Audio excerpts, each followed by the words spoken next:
Bulgaria has blocked a decision to open membership talks between Brussels and North Macedonia. It's due to a long-standing row over the interpretation of historical events central to both nations' cultural identity. Bulgarian authorities deny any existence of a Macedonian minority in the country, and they want North Macedonia to stop claiming otherwise. North Macedonia says its identity and language are not up for discussion. Hristo Panchugov is a political scientist at the new Bulgarian University in Sofia, and he says Bulgaria is claiming that North Macedonia has violated the 2018 Treaty of Friendship, a treaty that's intended to facilitate cooperation between the two countries as Skopje prepared for accession talks. It is a very vague and very ambiguous treaty that doesn't set any benchmarks along the way. So basically, we have no way of knowing whether Macedonia has actually abided by that treaty or not.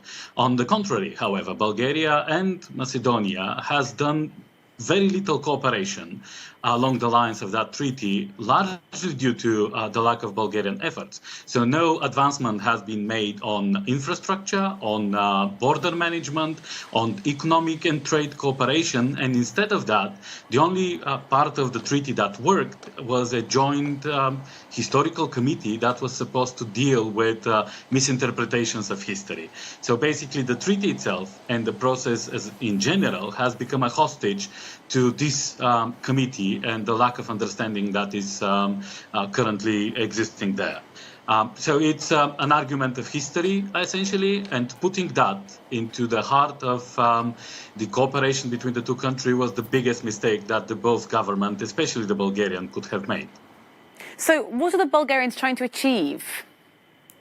At this point, I have no idea, to be honest. I see no national interest behind this action. On the contrary, I see a stalemate in the accession process in general, and I think that Bulgaria's interests dictate clearly that the Western Balkans, but especially Macedonia, join the European Union.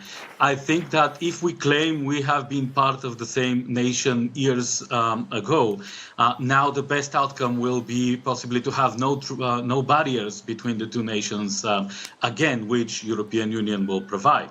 So from foreign policy perspective and from national interest perspective, there is no reason behind this veto.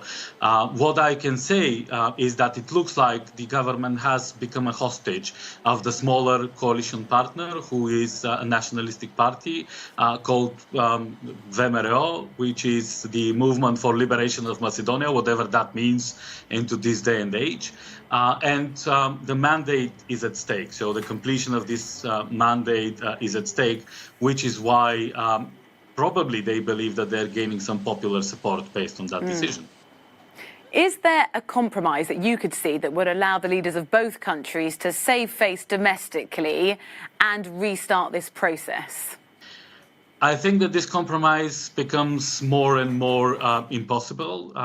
The two positions have already been frozen because of how Bulgaria behaved. For the last 2 years, we had a lot of opportunities to basically set the course for overcoming these issues. And we saw no advance in the last 2 years.